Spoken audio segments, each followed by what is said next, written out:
What is up, everybody? It is Bananas Unpeeled. I am sad. I know my voice does not sound sad. I am sad. I want to take you guys sad guy on a roller coaster of emotions here. I want to start sad. I want to start angry. I want to start depressed here. Season's over. Season's over. But we had a really fun season. And we are going to recap. Now we're on the up. We're going up. We're going up. Hey, we're going to talk really cool, fun stories today. Thanks for watching. Thanks for listening to the podcast. Thanks for hanging on Facebook. We've got Tyler Gillum, legendary Bananas coach, winningest coach in Bananas history. There's only 2 coaches in Bananas history, but he Number 1 is the winningest. now. I told Sean, or I didn't tell Sean West, but I told one of our media people, Sean West is the worst coach in Bananas history. No. I think he was terrible. I don't know. He's debatable. He's got the championship. Yeah, He's also been ejected a lot more. Yes, He's the worst. So we're going to talk all fun stories. If you're watching live on Facebook with us, comment any stories that anyone has on players, on characters, on people you saw in the dugout this year. I mean, there are some that we're going to talk about today, but there's so many more that are out there in Banana Nation that we don't even know about. So we'd love to hear those stories. Share them with us. We want to share them more and more and more with people and continue to bring this fans first Banana thing to everyone possible. You had some things you want to start off with, Mr. Cole. What you got? Well, I was just, obviously my voice, as we know. All right, forgive the voice. Forgive the voice. Sorry, I went all out this year. All right, and so last night, I think this is a fitting kind of image of the season and some of our characters. Giving a tour at about 6 o'clock. All right, no, actually, it was earlier than that, about 5 o'clock. The gates weren't open, and it was pouring. I mean, absolutely pouring rain. Yes. And I think that people would say that's probably a fitting story of the summer, just rain. Yeah. And I'm walking around the corner, and our 6'8" pitcher, Alex Deegan, is in his bathing suit, which we'll get to that a little bit. You can show it right now. Yeah. And Swim trunks. he's dancing on the tarp while it's pouring rain, and there's nobody in the stadium. Nobody. And I'm giving the tour, and they're like, "What is that?" And I'm like, "I do not know." And he literally just started dancing for about 15 to 20 minutes as it's pouring rain. Yes. And that is the epitome of this summer. Doesn't matter if there's fans there. Our players are just dancing in the pouring rain and bringing energy. And I was like, this is the perfect fitting. This describes Alex Deegan. This describes our players. Yep. And doesn't matter if anyone's there. They're going to keep showing the party. They're going to keep having fun and keep dancing. And while we had a tough, challenging loss, I think those guys talking to Deegan, I know they're going to keep having fun. And it was really an amazing image. I mean, he was getting down and literally tarp sliding. His bathing suit was soaked and dancing so hard to nobody. And I'm like, this is awesome. There were some people there. Energy giver right there. There was just our staff getting in the ballpark ready. They're like, what is that going on? Yeah. And I think that was pretty cool to see. And I was like, all right, this is perfect. This is what we do. Love that. Yeah. I had a cool moment last night, was just perusing Facebook. Everyone was blowing up Facebook last night, telling stories. This comes from Stacy. She says, I experienced the first night at the Bananas game. Before the game started, Carter, her son, asked if one of the players could tell Ethan Baucom, his favorite player, to hit a home run for him tonight for his birthday. After watching countless games at Grayson Stadium in my 39 years, almost 40, I have never seen it happen. I had doubts. Well, that all changed tonight thanks to Ethan Baucom. I have finally seen someone go yard in person at Grayson, and our boy got his birthday wish. We didn't even get to say thank you in person. We had to leave before the game was over. Hopefully Ethan will see this post. He made a huge impact on my little boy's life. We hope he comes back and plays again next year. That is just like Banana, just whatever you want to call it, Juju coming to life right there. Yeah. Kid comes for his birthday, wants to tell Ethan Baucom to hit a home run tonight. Ethan Baucom hits a home run. I mean, I just thought that was so cool. No, that's awesome. That's awesome. Story from last night. I think that kind of sums it up right there. I told the guys, obviously we want to end the summer dogpiling and winning the championship, but at the end of the day, I told them, hey, at the end of the day, we play a game. This thing's a lot bigger than just this game. It's about life, and what Baucom did for that little kid is what our entire team did for thousands of kids over the entire summer. I said, you guys impacted guys throughout the little kids throughout the entire summer. They'll never forget these experiences. They're going to grow up. They're going to be 12 years from now, 13 years from now. They might be sitting in this locker room And the reason why they're sitting in this locker room is because of Ethan Bockham. Yeah. Is because of Alex Deegan. Is because of Mike Williams. Is because of Bill Leroy and the impact you guys had when they came to a ballpark and they said, you know what, I love baseball now. I had fun. This was one of the best experiences I ever had. And I had those moments when I was little. And I told those guys, we didn't get to dogpile at the end of the summer, but you guys dogpiled every single night we had a home game. That's and cool. and that's because we impacted a lot of kids that are probably going to grow up and play the game of baseball, but even bigger, it might be even bigger than the game of baseball. They might, realize something in themselves that kid might, he might love baseball so much and attach himself to baseball that if he didn't have that, he in the future, something negative might have happened where he, didn't have a good home life or might go to jail or something like that. Now he's going to be playing baseball. Did you know, going into this, when you were bringing on guys like Mike and Ethan, obviously, Bill came back from last year. Yeah. Did you know, and Deegan, did you know you were getting those type of guys, or was it like, you know what, I think there's something there. Holy crap! Like, what was it going into the season versus like where it ended up at with those guys? Sure. Mike Will was one I knew for sure. Okay. He was going to be really good. I knew him from one of my best friends. He played for one of my best friends. I watched him play in another summer league last year, and then I reached out to some of those coaches, knew some of those players that played with him, so I knew his personality and who he was. That's why I really went hard after him. And when I called him, he said to me, he's like, Coach, I had a really good summer where I was at last summer, and I had an opportunity to impact that community, and I love that community, and it was really fun. If I come to Savannah next summer and play for you, will I have a chance to impact the community? Wow. I said, big boy, you have no idea. Yeah. You have no idea. Mike Will, me and the coaches were talking this morning at breakfast, and Mike Will's so special. Like, there was one, we have the Flip the Switch shirts, and we hand those out and recognize the guys that do awesome on the entertainment and the baseball side of things. And Mike Will was one of the first ones to get one of the Flip the Switch shirts. And what the assistant coaches were saying, well, the first time he got that shirt, I actually went around all of our front office. We have like 14 full-time people in our front office. And I said, hey, have you guys seen a player do something awesome on the entertainment side and be good on the baseball side? And like 10 of them told me a different story about Mike Will. And it was like that all summer. That wasn't just one time.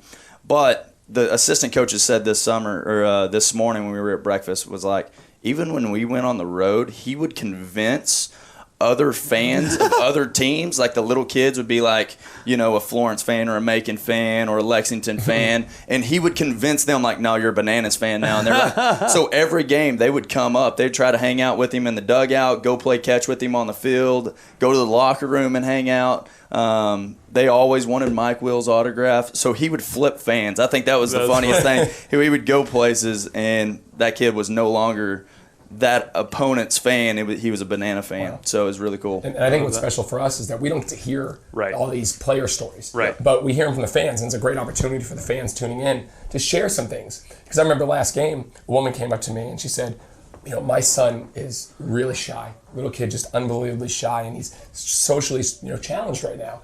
But one of your players, number 3, came up and said, hey, will you play catch with me? And all of a sudden, he got excited. He goes, yes. Mm-hmm. And they played catch out in the field. And that was Kyler. That's Kyler. Which has done it all year. Killed it all summer. And again, it's like those little moments that happen that, you're making fans first what it is. It's the players that make it a huge part. And I think we all have those. More. So the more you can share, the better. But tell the story about the group we met in Peninsula. We saw it was on Twitter. Yes. And I think we texted about it. But tell the story about the fans that y'all met in Peninsula. We had to go on this huge road trip up to Peninsula, 8 hours away. Then we went to Holly Springs. So these guys are on the road in the middle. And it's 8 hours away from Savannah. Yep. And then y'all met some people up there. Yeah, we got up really early that morning. It was like a 7.5, 8 hour bus trip. We get up there and we're about to take BP. And one of the first fans that we see, they have Banana shirts on, and it's 8 hours away from Savannah. So they have 3 little boys with them. They have Banana shirts that they ordered from like last year or 2 years ago. And I'm like, this is awesome. Everywhere we go, we've got Bananas fans, right? And we finish taking BP, and they're trying to get all the autographs. So, J Mac and Gabe Howe, those guys are the first ones over there. And I'm talking to the mom and dad, and they're talking to the players, getting autographs. And the kids are giving autographs. Like, that's one of the things that our guys do is get the autographs from the kids, not just give autographs, which is pretty special. The kids absolutely love that. But the hosts, the mom and dad are actually host families, or a host family for Peninsula. So they hosted a player last year, but they used to wear Bananas shirts around the house, and we kind of rub it in on the player, like, hey, I love you, you're great, we're going to support you, but we're Bananas fans too. So it's hilarious, 8 hours away. If we have a host family wearing Florence Redwall, you're no longer a host. You are out. You are out. So that's unbelievable right there. Well, you were saying that, I mean, obviously we play Macon in town, we play Florence, but you were saying everywhere we went, Yes. people were in Bananas gear. Absolutely. I mean, it didn't matter where we went, and people would show up. And man, I've been fans for so long. I mean, the next day we were at Holly Springs after Peninsula, and there was probably 20 kids lined up outside of our dugout, and we're running out of baseballs. I'm like, Jared's gonna hate me because we're running out of. We have no more batting practice balls left because we signed them all for these little kids. You know, we made these moments for these little kids, and it's really unique. It's really cool. That's awesome. So. You met. We had camp this year. We have 2 camps, and camp is always crazy. Tyler got heckled last year at camp for losing the first game to Macon. Got totally heckled by a kid. I met kids, you know, in the concourse. I told this story I think a couple weeks ago, but that first camp when the kids walked into the team store and we had all the jerseys lined up, and they were like, "Oh my gosh, they got the Maceo jerseys in here!" And these kids were like freaking out because we just had the plain jersey that. Yeah. Maceo wears, like every other fan in the ballpark wears. Yeah. They're like, "Oh, the Maceo jersey's in here." I was like, these kids freak out when they come here. But you guys met Riley this year, and I don't even know, like, was that something that y'all had met last year, or like that was just a new thing that happened this year? Like, what happened with Riley? And he just blew up. Right. So Riley's 6 years old. I don't know if he was at camp last year. I think he might have been too young. I can't remember. I would think so. This year he stood out though. This year he came to camp every day, and it was from 9 to 12 most days. It's like 100 degrees. These kids are having a blast. And usually at the end of camp, like, okay, I want to get some water. You know, parents are like, let's go. Riley would hang out for another 30, 45 minutes with us in the dugout with all the players, and he would be like, come on, let's go play catch. Let's keep going. So he just, like, immersed himself into the team. He was just like, hey, I'm going to be a part of this. He's 6 years old, okay? So that he came to both camps, okay?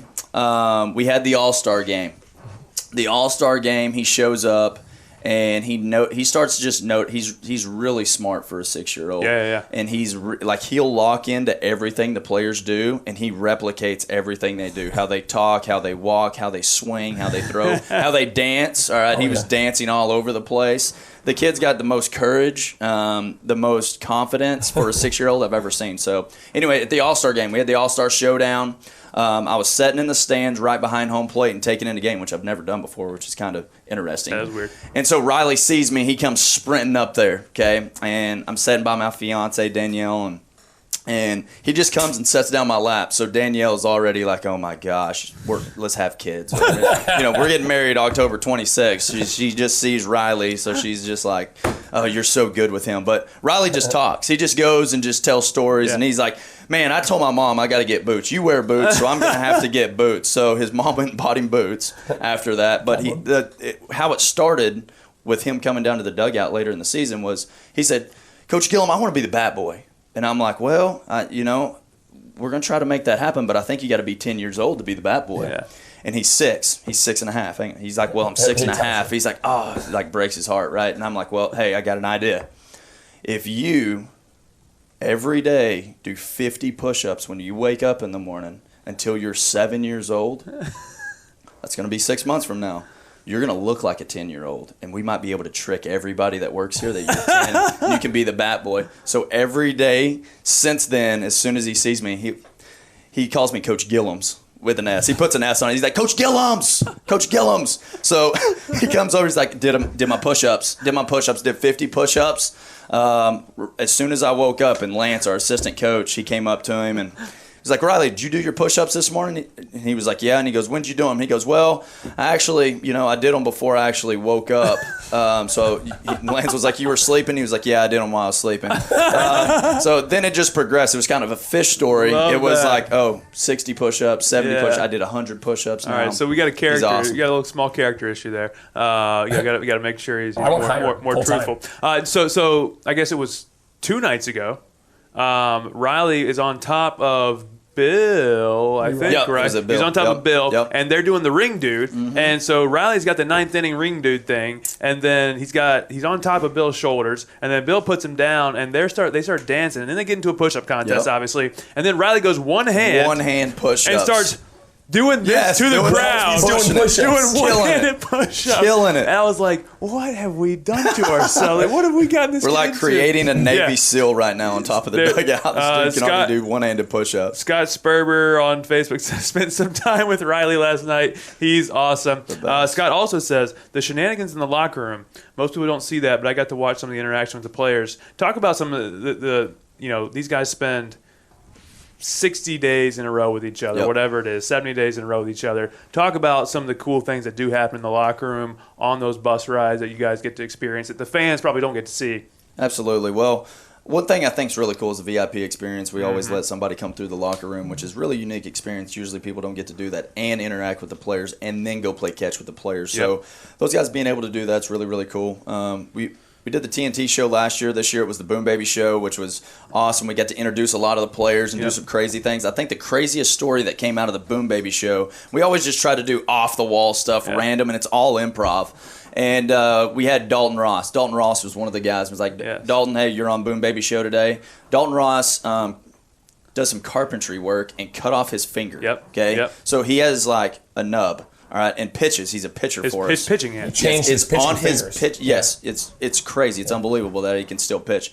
Awesome kid. So anyway, we do the Boom Baby show. We go out and we're just winging stuff. So I actually get a blindfold. He doesn't know this is going to happen. So we get out there and I'm like, hey, show everybody your finger. And you actually still pitch. And we go through it, and I pull out a blindfold, and I said, you're about to throw a strike blindfolded without a index finger. Are you ready for this? We put the blindfold on him, put him on the mound. The dude actually throws a strike with a blindfold on. Leroy's catching. Leroy's like, you should throw all summer with a blindfold on. Throw better with that. Better. Oh, my gosh. It was hilarious. But the Boom Baby show was awesome, getting to know all the players and I think that's the cool thing of breaking down the wall between the fans and the players and creating that connection. Everyone wants to know who this Alex Deegan guy is. We've had these guys on the show. We had him on the show. He did the dolphin dive in front of us right here. Super awkward. Almost knocked down all the cameras. He's 9 foot tall. We've had Dalton Ross on here and heard that story. But who is Alex Deegan? Where did he come from? Why is he the way that he is? Like, did you bribe him to do these things? Like, where did all that come from? So starting with Alex Deegan, Roland Fanning, assistant coach at Kentucky, one of my best friends. He ended up, I trust him. He knows exactly what we do. So when I call him, he knows exactly what type of player will fit into our environment. And so he sends me Alex Deegan, right? So Alex gets here. His parents show up the first day. His dad is pretty much 6'8", too, all right? And his dad told me, he's like, hey, the first week he's going to be pretty shy and kind of reserved and like filling it out. But after that, he'll probably open up a little bit. Man, he hit it on the head. Just a little bit. So the first week, he's in the player dance, right? And it gets on Twitter. The player dance gets on Twitter. And there's comments from people from Kentucky like, is that Alex Deegan? Is that the shy, quiet kid that I know from that? That's a complete different person right there. That's the cool thing about this whole environment is people get out of their comfort zone, their shell. And Alex dancing, Deegan. The one story, you talk about dolphin dives, right? Yes. So we have camp. Alex worked all the camps. Alex is one of the best camp guys we had. He just dances for us. SEC guy. Huge camp guy. Our closer does all the dancing, does everything, but shows up 5 days in the morning. 5 days a week in the morning during camp at 9 a.m. to work 9 to 12 and brings all the energy, right? So one of the best camp guys we had. So how we start camp, every morning we'll go out to right field and we'll start stretching. But what I do is I'll let the kids choose what stretch to do. So I'm like, all right, bring it up. We got Mason. All right, what do you want to do? And then we had Deegan. I'm like, Deegan, what do you want to do? We're going to do the dolphin dive. So one stretch was the dolphin dive. Like, it's not a stretch. It's not a stretch, right? So that was Monday, day one. From then on, some random kid at camp would come up and be like, okay, dolphin dives. And so they did dolphin dives every day. So that's the impact that he had on all these little kids. Everybody knew what the dolphin dive was before camp was over. I'm interested to hear some of the things that you know. So, if people see Jesse, they see him with the microphone, they see him on the field, and he's not this like crazy owner who's trying to call the shots in Tyler's ear, like, make sure this guy goes into play, like make sure why is he back right now? He's in there to do the show, to do the performance, but you get to see an interesting side of the players where you don't see them really on the field. You're kind of interacting with them behind the scenes while they're in the dugout. You're telling them things that they can do in the crowd. So like, what things stood out to you maybe this year that you've never seen before or never experienced before from the player side? Well, I think this is a good tease for, we've done a few of them, the hot mics, and we recorded about 8 of them that we're going to put out throughout the off season, which is going to be fire because you get to hear what these guys are talking about, and they're having fun.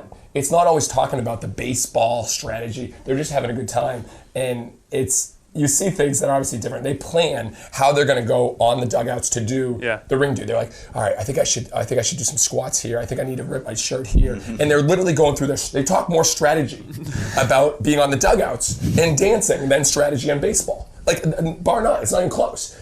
Sorry, dude. I mean, that's the reality of it.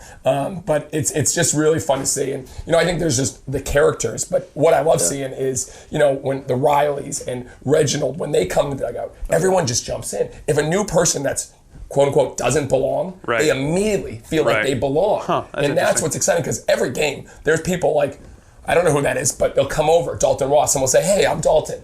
And that's what makes it really interesting because our dugouts aren't like any other dugout. There's always new people in here. And I think it is a good segue for Reginald and kind of how he became a part of this team even more than anyone I've ever seen. So Reginald called you 54 times before opening day. Yeah, I lost count. So Reginald, we've told his story 100 times if we've told it once, but Reginald called Coach Gillum 100 times this year and said, I'm coming on the bus to Macon for opening night or for their opening night. And then it became like he was giving pregame speeches, and he's firing up the Reginade. Like, what was it like having Reginald, obviously at the home games, but even on the away games as well?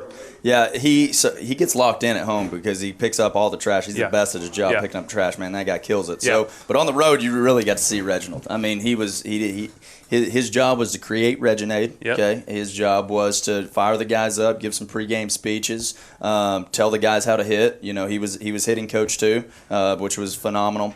But yeah, he started calling early in November, October, and which is coming up. Yeah, Coach Gillum. I want to go on the road to Macon. I'm like, all right, buddy, you can ride on the bus with us, no doubt. He was like, all right, you got to tell Jesse and Jared. Can you tell them? I'm like, yeah. I mean, our first game's not till like June 1st, so he would call each week.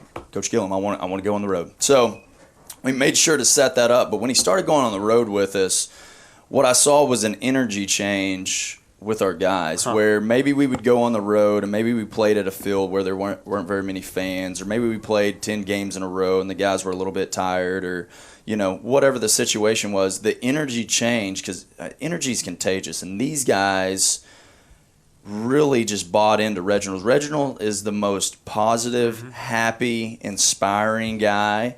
And he lifted us up throughout the middle of the summer until the end. And a couple stories. One, he makes Reginade for us, and it's his special.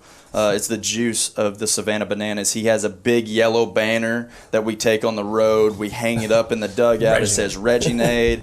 All right. He's got his. I mean, he's in full uniform. Yeah, number 23. Number 23 because of Jordan, Michael Jordan. Yep, noticed that. He wears Jordans. He brings 2 pairs of shoes every day. He's got one that he travels in, and then when he gets on the field, he's got a brand new pair of shoes. And at the end of the summer, he bought cleats. He bought cleats. Oh, they had the yellow and blue shoestrings, but.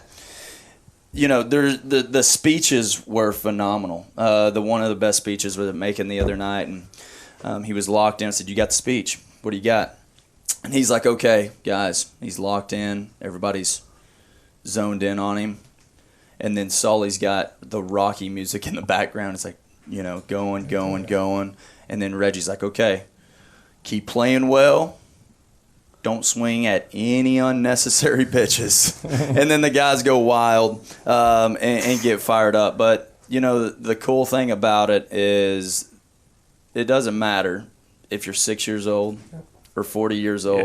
Yeah. It doesn't matter what problems you may have, whatever it is you got going on in your life, you can inspire people. And we've had Riley this summer, and we've had Reginald this summer, 6 years old, and then Reginald, 40 years old. That they're two of the most important people of us playing well this summer because they brought the most energy, and the guys loved them. Well, I think you're always playing for someone else. Yep. And I think a lot of people and organizations, they play for themselves. Yep. Right. And when you play for something bigger than yourself, there's no doubt. It's a game changer. And we had Austin Thompson here last week. He goes, this is bigger than baseball. Yep. And so when you have the 6-year-old Riley, you're playing for him. We're playing for 40-year-old Reginald, who this is everything. Yep. He already said, can I go on every trip on the road? He said this to me last night. And it's huge. And I think that's the bigger picture of it. But you got to share about Reginald and the secret sauce. Because everyone wanted to know what it's about. So Reginade's secret sauce, after the first road game, he comes to Macon with us. He's kind of getting settled in, and we come home. We get home at like 2:30 in the morning, right? And we're in the locker room. We're cleaning everything up, and me and Lance are in the coach's office.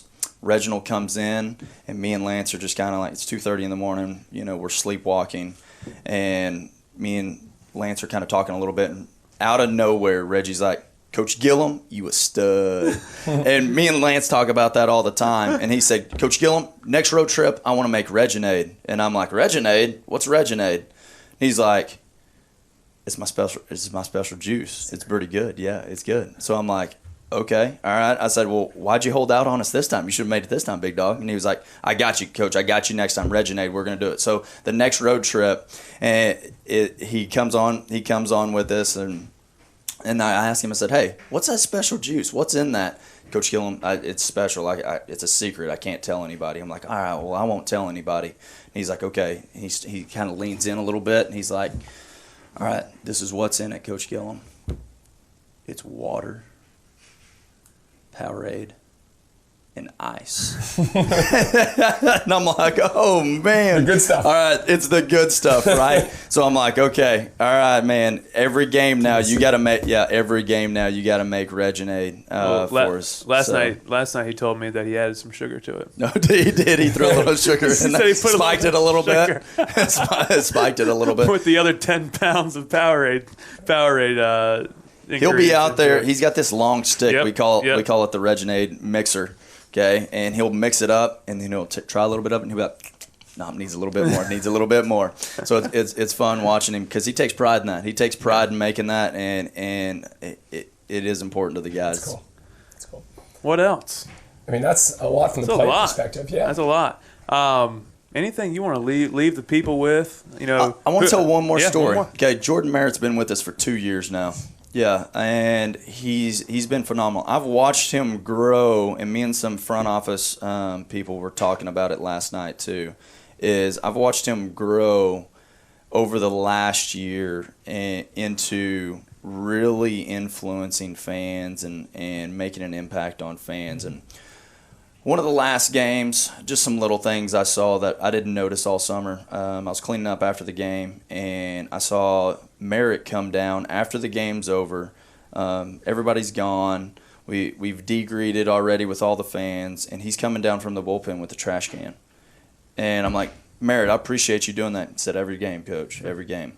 But the last week I heard a story is our professional high-fiver loves Jordan Merritt.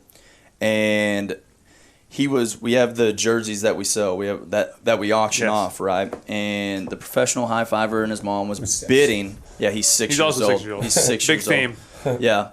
And they were bidding for Merritt's jersey, and they ended up getting outbid, and he was pretty sad about it. And it got back to Merritt that he didn't win the jersey, and so Merritt called Lizzie and said, Lizzie, hey, I want to be able to get a jersey for a professional high fiver. He was trying to win my jersey and wasn't able to get it, so I want to pay for one. I want to get it to him. And yeah, Colton and He said, I want to be able to hand it to Colton as a gift. So they got that on video too. Again, that's just another moment where we're making fans' first moments. I think the kid was crying. I think Colton was crying. I saw the video. Yep. As soon as he saw it, he collapsed in a hug and didn't let Jordan go. Yep. And I'm at the end of the game, fireworks Saturday night. Yep. All of a sudden I see Jordan's on the field, and Colton comes over and puts his head right on Jordan and watches the fireworks show with him. Yep. And it was such an amazing image. And I posted that picture because that picture really said it all for me. And I remember seeing literally Colton, Jordan put a post afterwards, and he said, I will take this fan's first philosophy everywhere I go. That's cool. And it was really, really cool. Yep. Man, that's a good one. That's a good one to end on.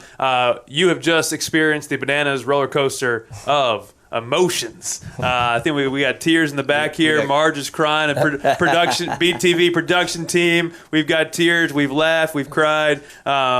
We had a Facebook comment here. Jamie Dunnigan had the privilege of playing high school ball with Tyler Gillum. Let me tell you, one hell of an athlete. Always hustled, didn't mind learning new things from older guys. Keep doing what you love. We've got other people saying, thanks for my son having the experience of the summer. We got people saying, enjoyed the conversations I had with the players this year. Tons and tons and tons of comments. If you guys have more comments, please leave your stories on Facebook. Leave them on the YouTube. We want to keep hearing these stories because it is what makes memories for people every single night here. So, hey, we had a lot of fun this summer. We've got one more episode, one more season-ending recap. Just totally... One more. We got one more. We got one more. Yep. Next Monday. Hey, if you want to come see us, come by and see us Tuesdays from 8 o'clock to 9 o'clock in the morning. 100. Or you can text Jesse. You can always text me. I just want to say again, for Tyler Gillum, from all of us, from Bananas Nation, and you heard it last night, from fans staying till midnight, we are so appreciative to have you a part of this team. You get it, you understand it, you know what it's about, and you, my friend, have made a huge impact on so many people. We're lucky to have you, and I think this whole community knows that as well. Yes, appreciate 100%. it. That's a wrap. Love you guys. Go Bananas. Boom.